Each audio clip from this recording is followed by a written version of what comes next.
वाले 20 सीटों पर फिर से गिनती करवाने की मांग कर रहे हैं, इस पे आप कैसे देखते?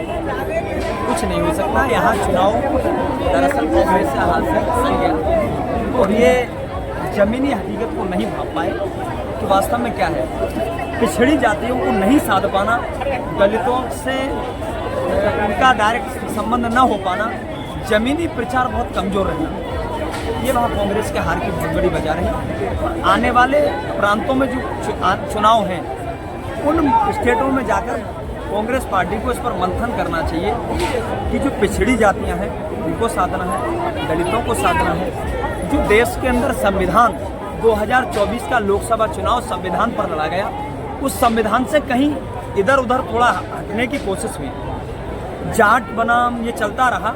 मैं कह रहा हूँ जाति के नाम पर चुनाव नहीं होने चाहिए। चुनाव देश के संविधान, देश की लोकतांत्रिक प्रक्रिया को मजबूत करना, देश में रोजगार के अवसर किस तरह पैदा किए जाए, देश में किसानों की सुरक्षा, किसानों की आय को दोगुना किस तरह किया जाए, इन मुद्दों पर सारे चुनाव होने चाहिए।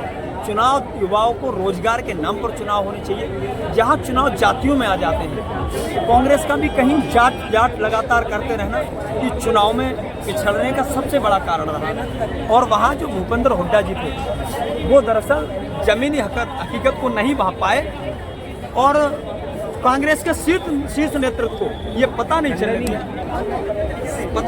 दिया कि हरियाणा में जमीनी स्तर क्या है। और चुनाव जो है बड़ी हाई लेवल पे लड़ा गया, जनता समझ न पाई और होना भी चाहिए। आप जब तक क्षेत्रीय पार्टियों को तवज्जो नहीं दोगे, वहाँ चाहिए था आदरणीय अखिलेश यादव जी को, इंडिया गठबंधन के नेता आदरणीय अखिलेश यादव जी की कम से कम 5 सभाएं करानी चाहिए थी। क्योंकि जहाँ हरियाणा के अंदर 12% यादव है, वो यादव भारतीय जनता पार्टी की तरफ कैसे चला जाता है। जहाँ लगातार उनके जाति के लोगों के एनकाउंटर कराए जा रहे हो, उनके अधिकारों का हनन करने की बात की जा रही हो, उस वोट को भारतीय जनता पार्टी से किस तरह लगाताना था, इन सारी चीज़ों पर मंथन करके इंडिया अलायंस के द्वारा और अखिलेश यादव जी को हटाना चाहिए था। और अगर अखिलेश यादव जी 10 सभाओं में अगर हिस्सा लेते तो कांग्रेस की जो स्थिति ये थी, इतनी डमाडोल स्थिति नहीं होती, हरियाणा की दिशा बदली हुई होती। और इस चुनाव से सबक ले लेना चाहिए।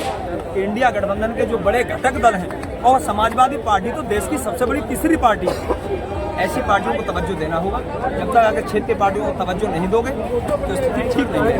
आने वाले टाइम में महाराष्ट्र में चुनाव है, अभी वहाँ पे बाबा भारतीय जनता पार्टी की जहाँ सरकारें हैं, भाजपा शासित राज्यों में भ्रष्टाचार, गुंडाराज चरम सीमा पार कर चुका है और अपनी ही पार्टी के लोग और विधायक सुरक्षित नहीं है। भारतीय जनता पार्टी का घटक दल है एनसीपी पवार गुट, उसके एक बहुत बड़े नेता की हत्या कर दी जाती है। वहीं 3 दिन पहले लखीमपुर के अंदर भारतीय जनता पार्टी के विधायक के गाल पर कांग्रेस का चुनाव चिन्ह का कार्यकर्ता छाप देता है, तो सुरक्षा क्यों नहीं है?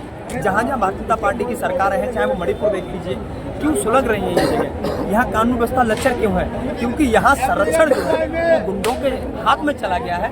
सरकार के संरक्षण में पले हुए लोग हैं जो लगातार प्रदेशों के अंदर, भाजपा शासित प्रदेशों के अंदर जब भाजपा की सरकार है उत्पात मचाए हुए हैं। इस सरकार के संरक्षक गुंडे हैं, सरकार को उन पर कड़ा एक्शन लेना चाहिए, बिना जाति मजहब बिना धर्म के देखते हुए उन पर सख्त कानूनी कार्रवाई करनी। ये जो बाबा सिद्दीकी के मर्डर हुए हैं, इसमें क्या राजनीतिक फायदे होंगे?